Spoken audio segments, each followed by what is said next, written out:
Hello students, welcome back to Edu Plus Academy. ഇന്ന് നമ്മൾ NIOS plus ടുവിൻ്റെ business സ്റ്റഡീസിൻ്റെ last chapter ആയിട്ടുള്ള external trade എന്ന് പറയുന്ന ചാപ്റ്ററാണ് നമ്മൾ ഇന്നത്തെ ക്ലാസ്സിൽ ഡിസ്കസ് ചെയ്യുന്നത്. അപ്പോൾ ഈ ഒരു ചാപ്റ്ററിൽ നമുക്ക് പഠിക്കാനുള്ളത് എക്സ്റ്റേണൽ ട്രേഡ് എന്താണ്, അതുപോലെ ഇമ്പോർട്ടൻസ് ഓഫ് എക്സ്റ്റേണൽ ട്രേഡ്, നമ്മൾ വിദേശ കച്ചവടം എന്താണെന്ന് മനസ്സിലാക്കാനുണ്ട്, വിദേശ കച്ചവടത്തിൻ്റെ ഇമ്പോർട്ടൻസിനെ പറ്റി മനസ്സിലാക്കാനുണ്ട്. പിന്നെ ഈ ഒരു എക്സ്റ്റേണൽ ട്രേഡ് ചെയ്യുമ്പോൾ നമ്മൾ യൂസ് ചെയ്യുന്ന കുറച്ച് ഡോക്യുമെൻറ്റ്സ് ഉണ്ട്, ആ ഡോക്യുമെൻറ്റ്സ് എന്തൊക്കെയാണെന്ന് പഠിക്കാനുണ്ട്. അതുപോലെ എക്സ്റ്റേണൽ ട്രേഡിൻ്റെ ടൈപ്സ്, പിന്നെ നമ്മൾ ഈ ഒരു എക്സ്റ്റേണൽ ട്രേഡ് നടത്തുമ്പോൾ കുറച്ച് ഡിഫിക്കൽട്ടീസ് നമ്മൾ ഫേസ് ചെയ്യാറുണ്ട്, അപ്പോൾ അതെന്തൊക്കെയാണ്, അതേപോലെ ഏറ്റവും ഇമ്പോർട്ടൻ്റ് ആയിട്ട് എക്സ്റ്റേണൽ ട്രേഡിൻ്റെ പ്രൊസീജിയർ, ഇത്രയും കാര്യങ്ങളാണ് നമ്മൾ ഇന്നത്തെ ചാപ്റ്ററിൽ ഡിസ്കസ് ചെയ്യുന്നത്. ഓക്കെ, അപ്പോൾ നമുക്ക് ചാപ്റ്ററിലോട്ട് കടക്കാം. ഓക്കെ, ഫസ്റ്റ് തന്നെ നോക്കുക എക്സ്റ്റേണൽ ട്രേഡിൻ്റെ മീനിങ്, അതുപോലെ വിദേശ കച്ചവടത്തിൻ്റെ മീനിങ് അല്ലെങ്കിൽ വിദേശ കച്ചവടത്തിൻ്റെ ആ ഒരു ഡെഫിനിഷൻ എന്താണെന്ന് നോക്കാം. രാഷ്ട്രങ്ങൾ തമ്മിൽ സാധനങ്ങൾ കൈമാറുന്നതിനും സേവനങ്ങൾ കൈമാറുന്നതിനുമാണ് വിദേശ കച്ചവടം എന്ന് പറയുന്നത്. എന്താണ്? രാഷ്ട്രങ്ങൾ തമ്മിൽ സാധനങ്ങൾ കൈമാറുന്നതിനും സേവനങ്ങൾ കൈമാറുന്നതിനുമാണ് വിദേശ കച്ചവടം എന്ന് പറയുന്നത്. വിവിധ രാജ്യങ്ങളുടെ ദേശീയ അതിർത്തികളിൽ സാധനങ്ങൾ വാങ്ങുകയും വിൽക്കുകയും ചെയ്യുമ്പോൾ അതിനെ ബാഹ്യവ്യാപാരം എന്ന് വിളിക്കുന്നു. ഇത് വിദേശ വ്യാപാരം അല്ലെങ്കിൽ അന്താരാഷ്ട്ര വ്യാപാരം എന്നും അറിയപ്പെടുന്നു. ഓക്കെ, അപ്പോൾ എന്താണ് എക്സ്റ്റേണൽ ട്രേഡ് അഥവാ വിദേശ കച്ചവടം എന്ന് പറഞ്ഞാൽ നമ്മൾ രാജ്യത്തിന് പുറത്ത് നടക്കുന്ന ഒരു ട്രേഡാണ് എക്സ്റ്റേണൽ ട്രേഡ് എന്ന് പറയുന്നത്.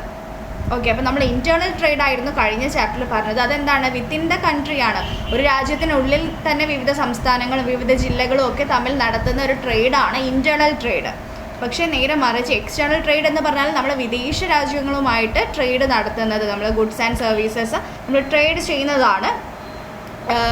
ഒരു രാജ്യത്തു നിന്ന് മറ്റൊരു രാജ്യത്തേക്ക് ട്രേഡ് നടത്തുന്നതിനെയാണ് നമ്മൾ എക്സ്റ്റേണൽ ട്രേഡ് എന്ന് പറയാം. രാഷ്ട്രങ്ങൾ തമ്മിൽ സാധനങ്ങൾ കൈമാറുന്നതിനും അതുപോലെ സേവനങ്ങൾ കൈമാറുന്നതിനുമാണ് വിദേശ കച്ചവടം എന്ന് പറയുന്നത്. ഓക്കെ,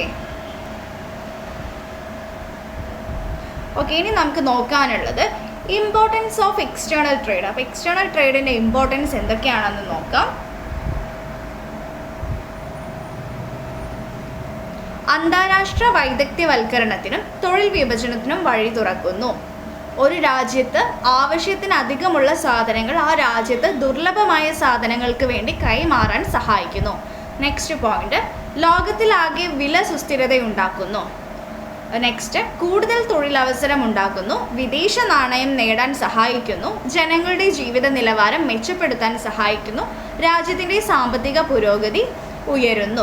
ഓക്കെ, അപ്പോൾ ഇത്രയും ഇമ്പോർട്ടൻസ് ആണ് എക്സ്റ്റേണൽ ട്രേഡിനുള്ളത്.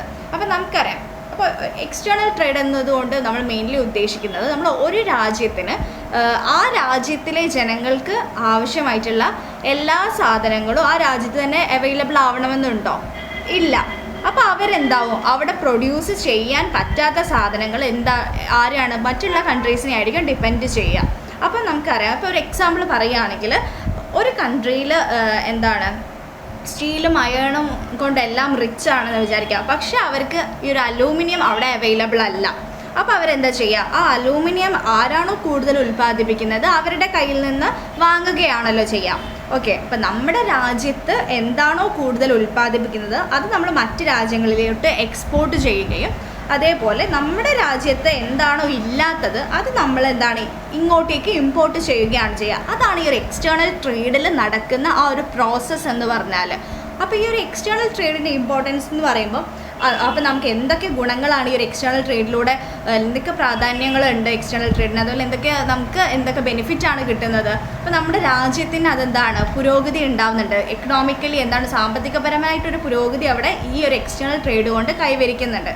പിന്നെ അവിടെ ജനങ്ങളുടെ ആ ഒരു സ്റ്റാൻഡേർഡ് ഓഫ് ലിവിങ്, പിന്നെ നമുക്ക് വിദേശ നാണയം കിട്ടുന്നു, അതൊക്കെ നമ്മുടെ ഈ ഒരു ഇക്കണോമിക് ഡെവലപ്മെൻറ്റിന് കാരണമാവുന്നുണ്ട്. പിന്നെ അപ്പോൾ ഒരു രാജ്യത്തിന് ആവശ്യത്തിന് അധികമുള്ള സാധനങ്ങൾ ആ രാജ്യത്ത് ദുർലഭമായ സാധനങ്ങൾക്ക് വേണ്ടിയിട്ടാണ് എക്സ്ചേഞ്ച് ചെയ്യുന്നത്. അപ്പോൾ നമുക്ക് അവിടെ ക്യാഷ് കിട്ടുകയും ചെയ്യും, നമുക്ക് പ്രൊഡക്റ്റാണ് വേണ്ടതെങ്കിൽ പ്രൊഡക്റ്റും കിട്ടും, അല്ലെങ്കിൽ നമ്മുടെ കയ്യിലുള്ള കൂടുതലുള്ള സാധനങ്ങൾ നമ്മൾ മറ്റുള്ള സ്ഥലത്തേക്ക് എക്സ്പോർട്ട് ചെയ്യുന്നു. അപ്പോൾ അവിടുത്തെ വിദേശ നാണയങ്ങളാണ് നമ്മുടെ കയ്യിലോട്ട് വരുന്നത്.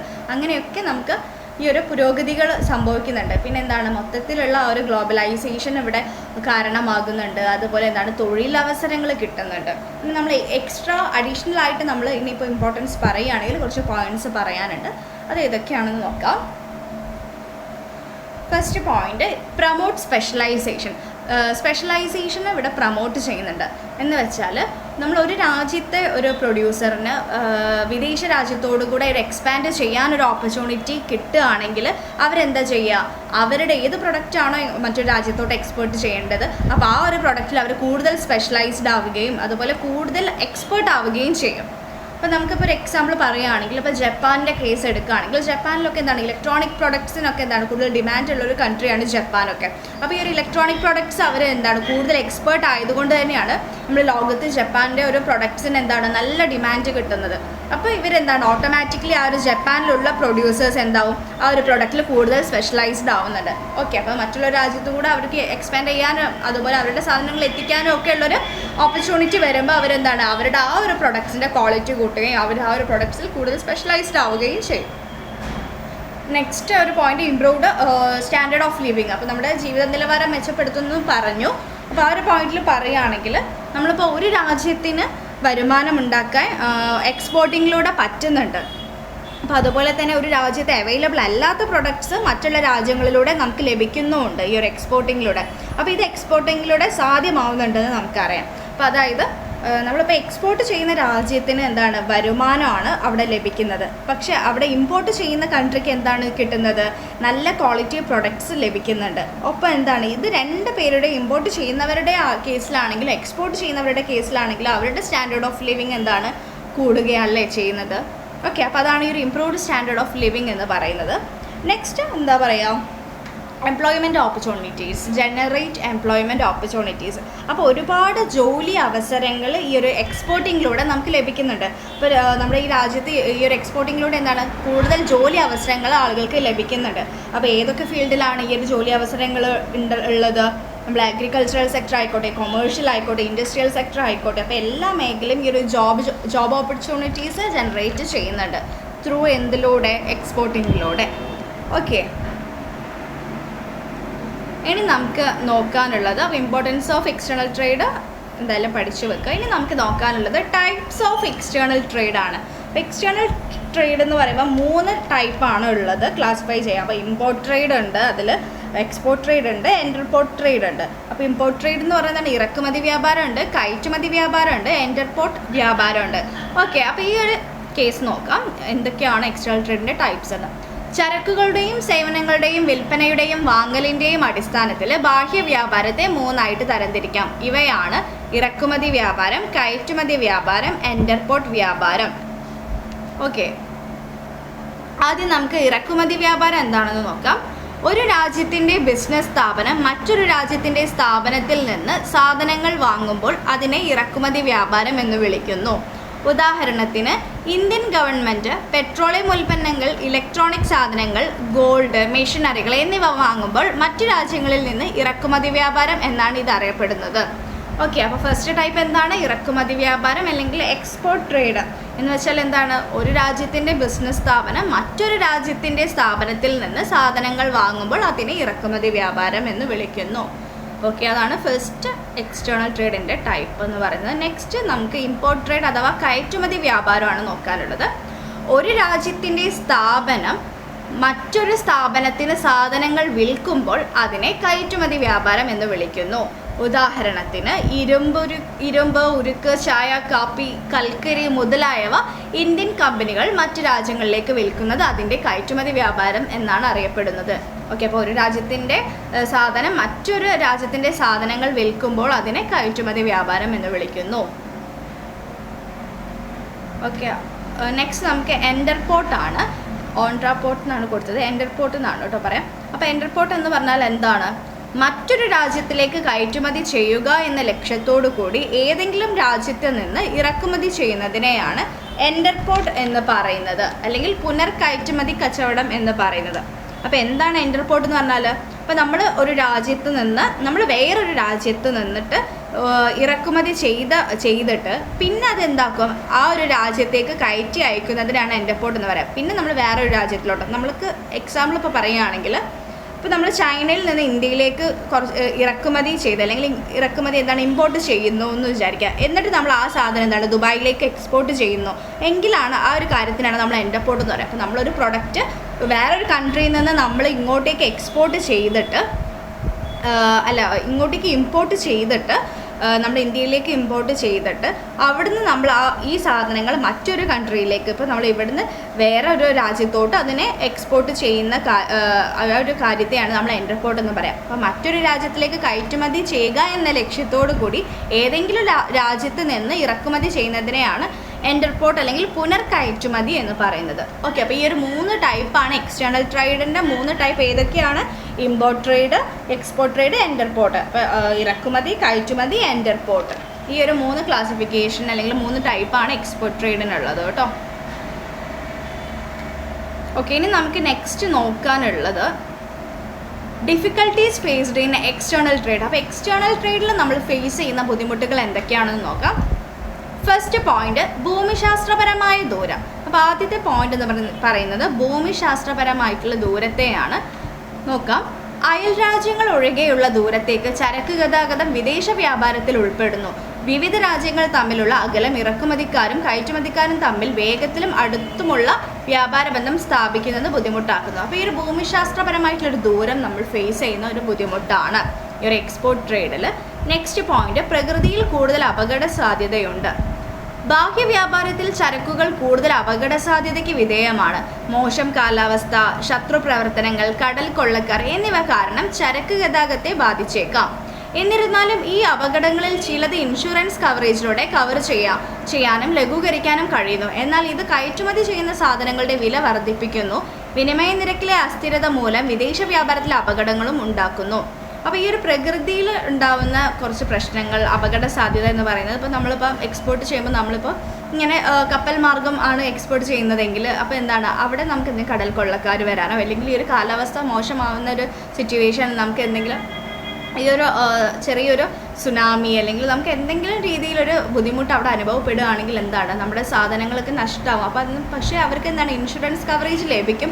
എന്നിരുന്നാലും എന്താണ് അത് നമ്മൾ ഫേസ് ചെയ്യുന്നൊരു ചാലഞ്ച് ആണ്. അല്ലെങ്കിൽ ഒരു കയറ്റുമതി ചെയ്യുന്നതിലും അതിൽ കുറച്ച് ബുദ്ധിമുട്ട് ഏർപ്പെടുത്തുന്നുണ്ട്. അപ്പോൾ എന്താണ് ആ ഒരു എക്സ്പോർട്ടിങ്ങിൻ്റെ ആ ഒരു എന്താണ് അവർ സാധനങ്ങളുടെ വില കൂട്ടും, അങ്ങനെയൊക്കെ കുറേ പ്രശ്നങ്ങൾ വരുന്നുണ്ട്. അപ്പോൾ ഈ ഒരു പ്രകൃതിയിലുണ്ടാവുന്ന അപകട സാധ്യത നമ്മൾ എക്സ്പോർട്ട് ട്രേഡിൽ ഫേസ് ചെയ്യുന്നൊരു ഡിഫിക്കൽട്ടി ആണ്.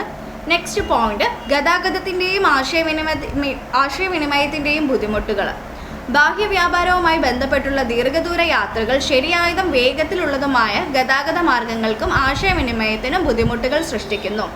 ആധുനിക ആശയവിനിമയ മാർഗങ്ങൾ ഈ പ്രശ്നം പരിഹരിച്ചിട്ടുണ്ടെങ്കിലും ഇത് വളരെ ചെലവേറിയതാണ്. മാത്രമല്ല എല്ലാത്തരം വിവരങ്ങളും സുരക്ഷിതമാക്കാൻ ഉപയോഗിക്കാൻ കഴിയില്ല.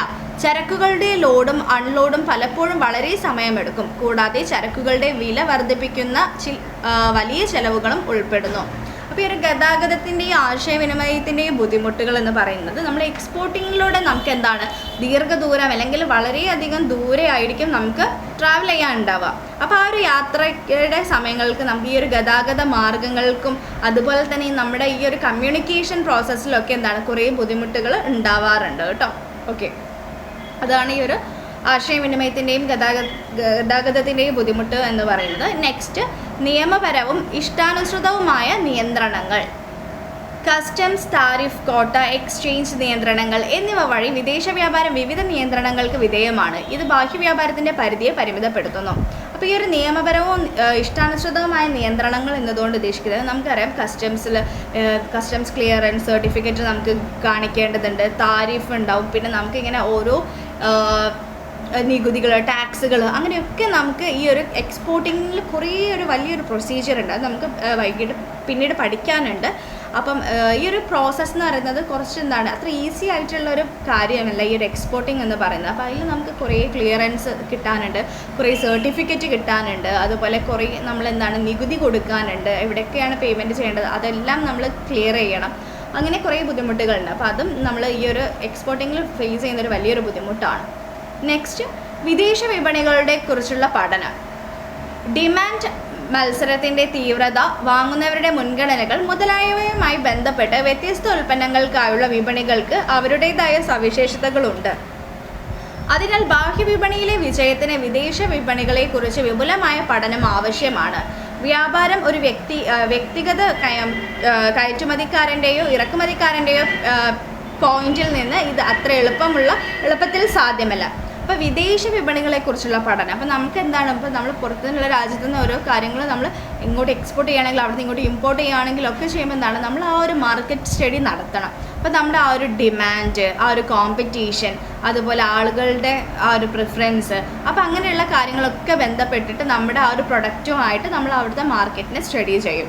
അപ്പോൾ അതിനാൽ എന്താണ്, അവിടെയുള്ള ബാഹ്യ വിപണി, അതുപോലെ നമ്മുടെ ആ ഒരു എക്സ്റ്റേണൽ ട്രേഡിൽ നമ്മുടെ വിജയത്തിന് വിദേശ വിപണികളെ കുറിച്ചിട്ട് നമ്മൾ വിപുലമായിട്ടുള്ളൊരു പഠനം ആവശ്യമാണ്. അപ്പോൾ നമ്മുടെ ആ ഒരു ട്രേഡിങ് എഫക്റ്റീവ് ആവണമെങ്കിലും അതുപോലെ നമ്മുടെ ആ ഒരു എക്സ്പോർട്ടിങ് സക്സസ് ആവണമെങ്കിലും നമുക്കത് ഇവിടെ നമ്മുടെ പ്രൊഡക്റ്റ് അവിടെ വിറ്റ് പോകാനൊക്കെ എന്താണ്, നമ്മൾ അവിടുത്തെ ആളുകളുടെ ആ ഒരു ടേസ്റ്റ് ആൻഡ് പ്രിഫറൻസും അവരുടെ ഡിമാൻഡും കാര്യങ്ങളൊക്കെ അറിഞ്ഞിട്ട് വേണം നമ്മൾ എക്സ്പോർട്ട് ചെയ്യാൻ. ഓക്കെ, അപ്പോൾ ആ ഒരു മാർക്കറ്റ് സ്റ്റഡി നമ്മൾ നടത്തേണ്ടതുണ്ട്.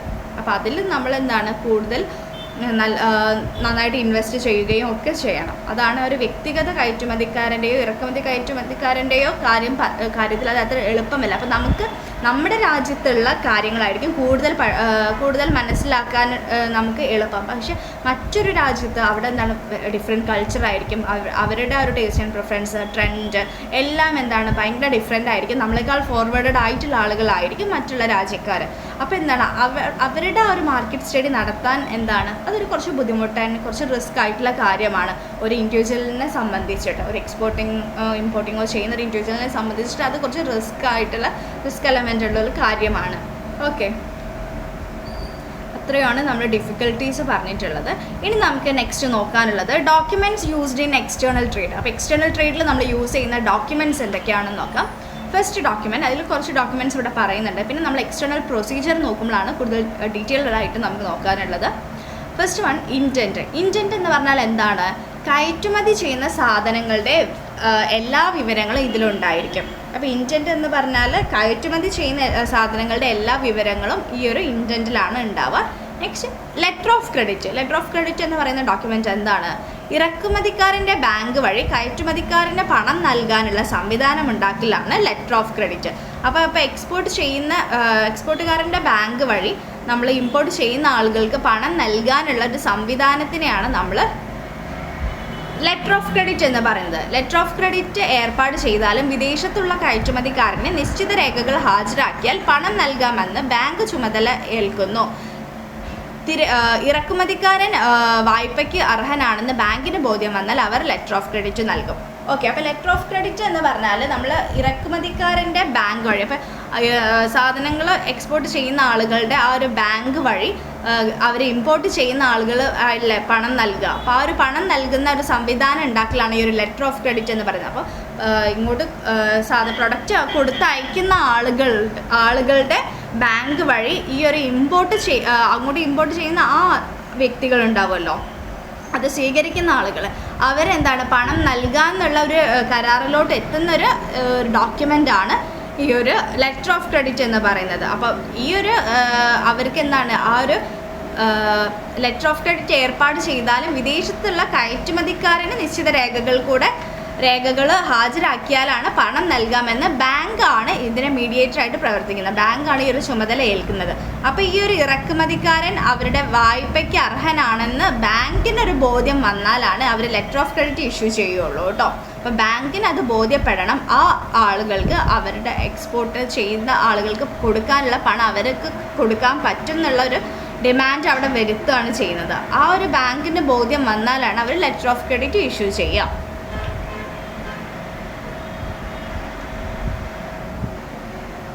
നെക്സ്റ്റ് ഡോക്യുമെൻ്റ് നോക്കാം, മെയ്ഡ്സ് റെസിപ്റ്റ്. മെയ്ഡ്സ് റെസിപ്റ്റ് എന്ന് പറഞ്ഞാൽ എന്താണ്, സാധനങ്ങൾ കപ്പലിൽ കയറ്റി കഴിയുന്നതോടെ ക്യാപ്റ്റൻ ഒരു രസീത് നൽകും. ഇതിന് മെയ്ഡ് റെസിപ്റ്റ് എന്ന് പറയും. സാധനങ്ങൾ കപ്പലിൽ കയറ്റി അയച്ചു എന്നതിനുള്ള തെളിവാണിത്. അപ്പോൾ മെയ്ഡ് റെസിപ്റ്റ് എന്താണ്, കപ്പലിൽ സാധനം കയറ്റിയാൽ ഈ ഒരു ക്യാപ്റ്റൻ നൽകുന്ന ഒരു റെസിപ്റ്റാണ് ഈ ഒരു മെയ്ഡ് റെസിപ്റ്റ് അതെന്താണ്, സാധനങ്ങൾ കപ്പലിൽ കയറ്റി അയച്ചു എന്നുള്ളതിൻ്റെ ഒരു പ്രൂഫ് കൂടെയാണ് എന്ന് പറയാം made receipt. Next shipping bill. Shipping bill എന്താണ്, കസ്റ്റംസ് അതോറിറ്റി കയറ്റുമതിക്ക് അനുമതി നൽകിക്കൊണ്ടുള്ള രേഖയ്ക്ക് ഷിപ്പിംഗ് ബില്ല് എന്ന് പറയാം. അപ്പോൾ കസ്റ്റംസ് അതോറിറ്റി ഈ ഒരു എക്സ്പോർട്ടിങ്ങിന് അനുമതി നൽകിക്കൊണ്ടുള്ള ഒരു രേഖയാണ് shipping bill. Next certificate of origin. Certificate of origin എന്ന് പറഞ്ഞാൽ സാധനം ഏത് രാജ്യത്ത് ഉൽപ്പാദിപ്പിച്ചതാണ് എന്ന വ്യക്തമാക്കുന്ന സർട്ടിഫിക്കറ്റാണ് ഈ ഒരു സർട്ടിഫിക്കറ്റ് ഓഫ് ഒറിജിൻ. ആ ഒരു പ്രൊഡക്റ്റ് ഏത് സ്ഥലത്തു നിന്നാണ് ഒറിജിനേറ്റ് ചെയ്ത് വന്നത്, അല്ലെങ്കിൽ ആ ഒരു ഏത് രാജ്യത്ത് ഉൽപ്പാദിപ്പിച്ചതാണ് ഈ ഒരു പ്രൊഡക്റ്റ് എന്ന് വ്യക്തമാക്കുന്ന ഒരു സർട്ടിഫിക്കറ്റാണ് certificate of origin. Shipping order കയറ്റുമതിക്കാരൻ തയ്യാറാക്കുന്ന സാധനങ്ങൾക്ക് കപ്പലിൽ സ്ഥലം അനുവദിച്ചുകൊണ്ട് കമ്പനി നൽകുന്ന കപ്പൽ കമ്പനി കയറ്റുമതിക്കാരന് നൽകുന്ന രേഖയാണിത്. അപ്പോൾ ഷിപ്പിംഗ് ഓർഡർ കയറ്റുമതിക്കാരൻ തയ്യാറാക്കുന്ന സാധനങ്ങൾക്ക് അവരെ കപ്പലിൽ ഒരു സ്ഥലം കൊടുക്കണം. സ്ഥലം അനുവദിച്ചുകൊണ്ട് കമ്പനി കയറ്റുമതിക്കാരന് നൽകുന്ന രേഖയും കൂടിയാണ് certificate of origin. Next insurance policy. Insurance policy എന്താണ്, കയറ്റുമതി ചെയ്ത സാധനങ്ങൾക്ക് കടലിൽ പല ആപത്തും സംഭവിച്ചു എന്ന് വരാം. അതുകൊണ്ട് കയറ്റുമതിക്കാർ എല്ലാം തങ്ങളുടെ ചരക്കുകൾക്ക് ഇൻഷുർ ചെയ്യാറുണ്ട്. അപ്പോൾ ഒരു ഇൻഷുറൻസ് പോളിസി എന്താണ്, ഏത് പ്രൊഡക്റ്റ് എന്താണ് നമുക്ക് എന്തെങ്കിലും നാശനഷ്ടം സംഭവിച്ചു പോയാൽ എന്താണ് നമുക്ക് അതിനുള്ള ക്ലെയിം കിട്ടാൻ വേണ്ടിയിട്ട് ഏതൊരു പ്രൊഡക്റ്റും കയറ്റുമതി ചെയ്യുന്ന ഏതൊരു ചരക്കുകളും എന്താണ് ഇൻഷുർ ചെയ്യേണ്ടത് ആവശ്യമാണ്. അതാണ് ആ ഒരു ഇൻഷുറൻസ് പോളിസി അവിടെ പറയുന്നത്. Next airway bill. Airway bill എന്താണ്, സാധനം വിമാനമാർഗമാണ് അയക്കുന്നതെങ്കിൽ വിമാന കമ്പനി നൽകുന്ന രേഖയാണ് ഈ ഒരു എയർവേ ബില്ല്. പിന്നെ എന്താണ് bill of entry. Bill of entry എന്ന് പറഞ്ഞാൽ ഇറക്കുമതി ഒന്നിച്ചടച്ച് സാധനങ്ങൾ കയ്യോടെ കൊണ്ടുപോകാൻ ആഗ്രഹിക്കുന്ന ഇറക്കുമതിക്കാരൻ നൽകുന്നതായിരിക്കും ഇത്. വെള്ളക്കടലാസിലുള്ളതായിരിക്കും ഇത്. അപ്പോൾ ബിൽ ഓഫ് എൻട്രി എന്ന് പറഞ്ഞാൽ ഇപ്പം നമ്മളിപ്പോൾ ഇങ്ങോട്ടേക്ക് ഇറക്കുമതിയുടെ തീരുവ ഉണ്ടാവുമല്ലോ, ഇറക്കുമതിക്കൊക്കെ നമ്മൾ ക്യാഷ് കൊടുക്കുമല്ലോ, അതൊക്കെ ഒന്നിച്ചടച്ചിട്ട് അവരുടെ സാധനങ്ങൾ കയ്യോടെ കൊണ്ടുപോകാൻ ആഗ്രഹിക്കുന്ന ഇറക്കുമതിക്കാരന് നൽകുന്നതാണ് ഈ ഒരു ബിൽ ഓഫ് എൻട്രി. അപ്പോൾ അത് വൈറ്റ് പേപ്പറിലായിരിക്കും ഒരു ബിൽ ഓഫ് എൻട്രി ഉണ്ടാവുക. അപ്പോൾ അത്രയുമാണ് നമുക്ക് ഡോക്യുമെൻറ്റ്സിൻ്റെ കാര്യത്തിൽ പറയാനുള്ളത്. ഇനി നമുക്ക് നെക്സ്റ്റ് ഇമ്പോർട്ടൻ്റ് ആയിട്ടുള്ളൊരു സെക്ഷൻ ഇതാണ്, പ്രൊസീജിയർ ഫോർ എക്സ്പോർട്ട് ട്രേഡ്. അപ്പോൾ അത് എന്തൊക്കെയാണ് ഞാൻ ഹെഡിങ് പറയാം, എന്നിട്ട് അതെന്താണ് കാര്യങ്ങളിൽ നിങ്ങൾ മനസ്സിലാക്കി വെക്കുക. പ്രൊസീജിയർ ഫോർ എക്സ്പോർട്ട് ട്രേഡ് എന്ന് പറഞ്ഞാൽ ഫസ്റ്റ് പ്രൊസീജിയർ എന്താണ് എക്സ്പോർട്ടിങ്ങിൽ, receipt of enquiry and sending quotation. Next step receipt of order. Next credit enquiry. Next obtaining export licence. പിന്നെ വരുന്നത് production or procurement of goods. പിന്നെ pre shipment inspection, excise clearance, packing and marking of the goods, appointment of forwarding agent, dispatch of goods by rail or road. Next formalities to be completed by forwarding agent. Next point preparation of export invoice of consular invoice. അപ്പോൾ എന്താണ് ഈ ഒരു procedure for export trade? ഒരു ഭയങ്കര നീണ്ട procedure തന്നെയാണ് നമ്മുടെ exporting അല്ലെങ്കിൽ ഈ ഒരു നമ്മുടെ കയറ്റുമതിയുടെ നടപടികൾ എന്ന് പറഞ്ഞാൽ വളരെ നീണ്ട ഒരു പ്രോസസ്സ് തന്നെയാണ്. അത് നമുക്കിനി ഓരോന്ന് എന്തൊക്കെയാണെന്ന് നോക്കാം.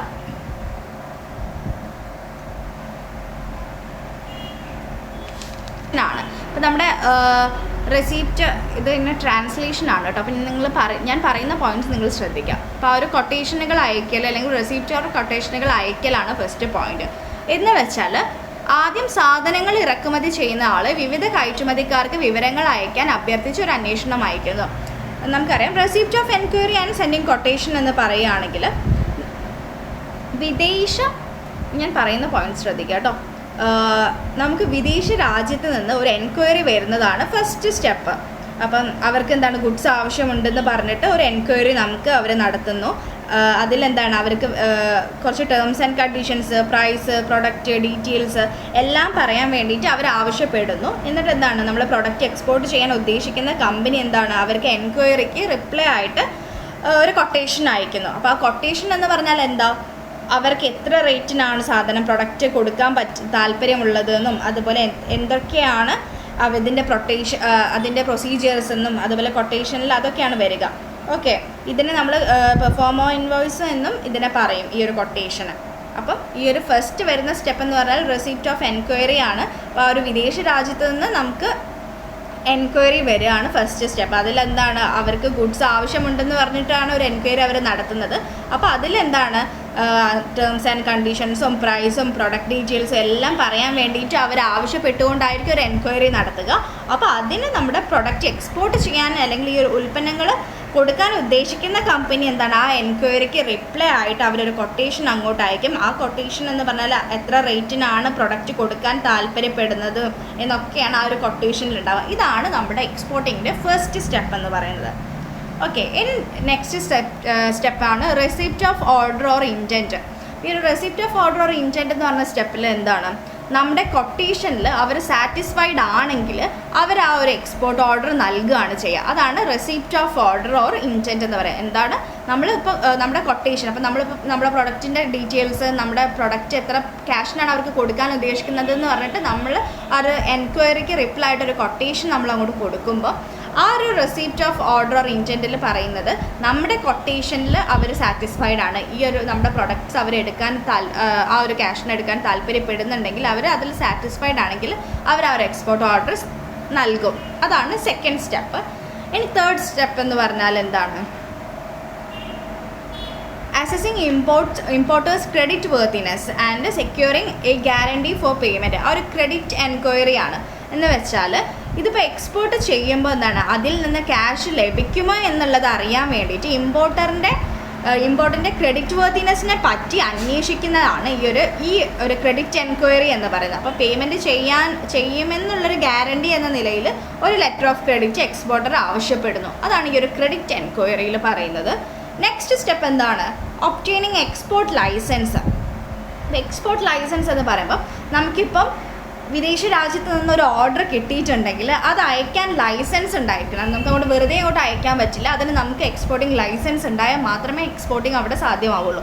ഓക്കെ, അപ്പോൾ അതിന് കുറച്ച് പ്രൊസീജിയേഴ്സ് ഉണ്ട്. എന്തൊക്കെ വേണം, നമുക്ക് ബാങ്ക് അക്കൗണ്ട് ഉണ്ടായിരിക്കണം. അത് ഒരു RBI ഓതറൈസ്ഡ് ആയിട്ടുള്ളൊരു ബാങ്കിൽ നമുക്ക് അക്കൗണ്ട് ഉണ്ടായിരിക്കണം. പിന്നെ ഇമ്പോർട്ട് എക്സ്പോർട്ട് കോഡ്, ഒരു IEC നമ്പർ നമുക്ക് ഉണ്ടാവും. ഓക്കെ, അത് പിന്നെ ഏജൻസി ഒരു അതോറിറ്റിയിൽ നിന്നാണ് നമുക്ക് IEC കോഡ് ലഭിക്കേണ്ടത്. പിന്നെ എന്താണ്, ഏതെങ്കിലും ഒരു എക്സ്പോർട്ട് പ്രൊമോഷൻ കൗൺസിലിൽ അവരുടെ രജിസ്റ്റർ ചെയ്യേണ്ടതാണ്. അപ്പോൾ നമ്മൾ ഏതെങ്കിലും ഒരു എക്സ്പോർട്ട് പ്രൊമോഷൻ കൗൺസിൽ ഉണ്ടാവും, അവിടെ അവർ രജിസ്റ്റർ ചെയ്യേണ്ടതാണ്. അതിനാണ് ECGC export credit and guarantee കോർപ്പറേഷനിലും അങ്ങനെയൊക്കെ രജിസ്റ്റർ ചെയ്യാനുണ്ട്. അപ്പോൾ ഈ ECGC അതുപോലെ IEC നമ്പർ ഇതൊക്കെ നമുക്ക് ഉണ്ടാവണം. പിന്നെ നമുക്കൊരു RBI ഓതറൈസ്ഡ് ആയിട്ടുള്ളൊരു ബാങ്ക് അക്കൗണ്ട് ഉണ്ടായിരിക്കണം. അതൊക്കെയാണ് ഈ ഒരു വിദേശ രാജ്യത്തേക്ക് നമുക്കൊരു ഓർഡർ കിട്ടിയിട്ടുണ്ടെങ്കിൽ അത് അയക്കാൻ വേണ്ടിയിട്ടുള്ള ലൈസൻസ് നമുക്ക് ഉണ്ടായിരിക്കണം എന്നാണ്. ഈ ഒരു എക്സ്പോർട്ടിംഗ് ലൈസൻസ് ഉണ്ടായിരിക്കണം. അതിലുള്ള പ്രൊസീജിയേഴ്സാണ് ഇപ്പോൾ പറഞ്ഞിട്ടുള്ളത്. ഇനി നമുക്ക് നെക്സ്റ്റ് സ്റ്റെപ്പ് എന്ന് പറയുന്നത് ഒബ്റ്റെയിനിങ് പ്രീഷിപ്മെൻറ്റ് ഫിനാൻസ്. അപ്പോൾ ഒബ്റ്റെയിനിങ് പ്രീഷിപ്മെൻറ്റ് ഫിനാൻസ് എന്ന് പറഞ്ഞാൽ എക്സ്പോർട്ട് പ്രൊഡക്ഷൻ നടത്തുന്നതിന് വേണ്ടിയിട്ട് ആവശ്യമായിട്ടുള്ള ഫണ്ടിന് വേണ്ടി നമ്മൾ ബാങ്കിനെ സമീപിക്കുക. അപ്പോൾ എക്സ്പോർട്ട് ചെയ്യാനുള്ള പ്രൊഡക്റ്റ് നമുക്ക് ഉൽപ്പാദിപ്പിക്കേണ്ടേ, ആ ഒരു പ്രൊഡക്ഷൻ നടത്തുന്നതിന് വേണ്ടിയിട്ട് നമ്മൾ ആവശ്യമായിട്ടുള്ള ഫണ്ടിന് വേണ്ടി ബാങ്കിനെ സമീപിക്കുന്നു. അപ്പോൾ ഈ ഒരു പ്രൊഡക്ഷൻ നടത്തുന്നതിന് വേണ്ടി നമുക്ക് എന്തൊക്കെ വേണം, റോ മെറ്റീരിയൽസ് വേണം, അത് പ്രോസസ്സ് ചെയ്ത് ഫിനിഷ്ഡ് ഗുഡ്സ് ആക്കാൻ വേണ്ടിയിട്ടുള്ള ആ ഒരു നമുക്കുള്ള ചിലവുകൾ, പിന്നെ എന്താണ് പാക്കേജിങ് ചെയ്യണം, ട്രാൻസ്പോർട്ടേഷൻ നടത്തണം. അപ്പോൾ ഈ ഒരു ഷിപ്മെൻറ്റിലോട്ട് എത്തിക്കുന്ന വരെയുള്ള ആ ഒരു സ്റ്റേജിലുള്ള ആ ഒരു കാര്യങ്ങളെല്ലാം നമ്മൾക്ക് പ്രോസസ്സ് ചെയ്യാനുണ്ട്. അപ്പോൾ ഈ ഒരു പ്രോസസ്സിനുള്ള ഫണ്ടാണ് പ്രീ ഷിപ്മെൻറ്റ് ഫിനാൻസ് എന്ന് പറയുന്നത് കേട്ടോ, അല്ലെങ്കിൽ pre shipment inspection. Next step എന്താണ്, production and purchase of goods. അപ്പോൾ ഒന്നെങ്കിൽ പ്രൊഡ്യൂസർ സ്വന്തമായിട്ട് ഉൽപ്പാദിപ്പിക്കുകയോ അല്ലെങ്കിൽ മാർക്കറ്റിൽ നിന്ന് വാങ്ങിക്കുകയോ ആണ് പ്രൊഡക്റ്റ് ചെയ്യാം. നമുക്ക് എക്സ്പോർട്ട് ചെയ്യേണ്ട പ്രൊഡക്റ്റ് ഒന്നെങ്കിൽ നമ്മുടെ റിസ്കിൽ അല്ലെങ്കിൽ നമ്മൾ തന്നെ മാനുഫാക്ചർ ചെയ്തെടുക്കുക, അല്ലെങ്കിൽ പ്രൊഡ്യൂസർ സ്വന്തമായിട്ട് ഉൽപ്പാദിപ്പിക്കുക, അല്ലെങ്കിൽ അത് മാർക്കറ്റിൽ നിന്ന് വാങ്ങിക്കുകയാണ് ചെയ്യുക. അതാണ് ആ ഒരു production and purchase of goods. Next pre shipment inspection. Pre shipment inspection എന്ന് പറഞ്ഞാൽ എന്താ, എക്സ്പോർട്ടർ അവരുടെ പ്രൊഡക്റ്റിൻ്റെ ക്വാളിറ്റി ചെക്ക് ചെയ്യാൻ വേണ്ടിയിട്ട് ഒരു ഇൻസ്പെക്ഷൻ ഏജൻസിയെ സമീപിക്കുന്നു. അപ്പോൾ എന്താണെന്ന് വെച്ചാൽ നമ്മളിപ്പം എന്തൊരു പ്രൊഡക്റ്റും കയറ്റുമതി ചെയ്യുന്നതിന് മുൻപായിട്ട് നമ്മളൊരു ഇൻസ്പെക്ഷൻ നടത്തും, ഈ ഒരു പ്രീ ഷിപ്മെൻറ്റ് ഇൻസ്പെക്ഷൻ കണ്ടക്ട് ചെയ്യും. അപ്പോൾ എക്സ്പോർട്ടർ അവരുടെ പ്രൊഡക്റ്റിൻ്റെ ഒരു ക്വാളിറ്റി ചെക്കിന് വേണ്ടിയിട്ടാണ് ഈ ഒരു ഇൻസ്പെക്ഷൻ ഏജൻസിയെ സമീപിക്കുന്നത്. ഓക്കെ, നെക്സ്റ്റ് എന്താണ്, എക്സൈസ് ക്ലിയറൻസ്. അപ്പോൾ ഈ ഒരു ഇതിലില്ലാത്ത അഡീഷണൽ പോയിൻറ്റ്സ് ഞാൻ പറയട്ടോ. അപ്പോൾ നിങ്ങൾ അതങ്ങനെ മനസ്സിലാക്കി ഈ ഒരു പോയിൻറ്റ്സ് പഠിച്ചു വെച്ചാൽ മതി. പക്ഷേ നിങ്ങളത് മനസ്സിലാക്കുക ഒരു പ്രൊസീജിയറിൽ എന്തൊക്കെ കാര്യങ്ങൾ ഉൾപ്പെടുന്നുണ്ടെന്ന്. അപ്പോൾ എക്സൈസ് ക്ലിയറൻസ് എന്ന് പറഞ്ഞാൽ നമ്മളിപ്പോൾ ഉൽപ്പന്നങ്ങൾ നിർമ്മിക്കുന്നുണ്ടെങ്കിൽ അല്ലെങ്കിൽ അത് മാനുഫാക്ചറിങ്ങിൻ്റെ ഒരു ടൈമിലൊക്കെ എന്താണ് അതിന് വേണ്ടി കൊടുക്കുന്ന ഒരു ഡ്യൂട്ടി അല്ലെങ്കിൽ നികുതിയാണ് നമ്മൾ എക്സൈസ് ഡ്യൂട്ടി എന്ന് പറയാം. അപ്പോൾ ആ ഒരു പ്രൊഡക്ഷൻ്റെ ടൈമിലോ അല്ലെങ്കിൽ മാനുഫാക്ചറിങ്ങിൻ്റെ ടൈമിലൊക്കെ ഈ ഒരു പ്രൊഡക്റ്റിന് വേണ്ടിയിട്ട് നമ്മൾ നൽകുന്ന ഡ്യൂട്ടി അല്ലെങ്കിൽ ടാക്സോ നികുതിയോ ഒക്കെയാണ് നമ്മൾ ഈ ഒരു ഡ്യൂട്ടി എക്സൈസ് ഡ്യൂട്ടി എന്ന് പറയാം. അപ്പോൾ ഈ ഒരു എക്സൈസ് ഡ്യൂട്ടിയായി ബന്ധപ്പെട്ട കാര്യങ്ങളൊക്കെ ഡീൽ ചെയ്യുന്നതിന് വേണ്ടിയിട്ട് നമ്മളൊരു എക്സൈസ് കമ്മീഷണറിനെ കോണ്ടാക്ട് ചെയ്യണം. അപ്പോൾ ഈ ഒരു എക്സൈസ് കമ്മീഷണർ അതിൽ സാറ്റിസ്ഫൈഡ് ആണെങ്കിൽ നമ്മൾ കൃത്യമായിട്ടാണ് എല്ലാ സ്റ്റേജും അല്ലെങ്കിൽ കൃത്യമായിട്ടാണ് നികുതിയൊക്കെ അടച്ചിട്ടുണ്ടെങ്കിൽ excise clearance certificate excise commissioner നമുക്ക് ഇഷ്യൂ ചെയ്യും. അതാണ് നമുക്ക് എക്സ്പോർട്ട് ചെയ്യാനുള്ള എക്സ്പോർട്ടർക്ക് കൊടുക്കുന്ന ഒരു അനുമതിയായിട്ടാണ് ഈ ഒരു എക്സൈസ് ക്ലിയറൻസ് നൽകുന്നത് കേട്ടോ.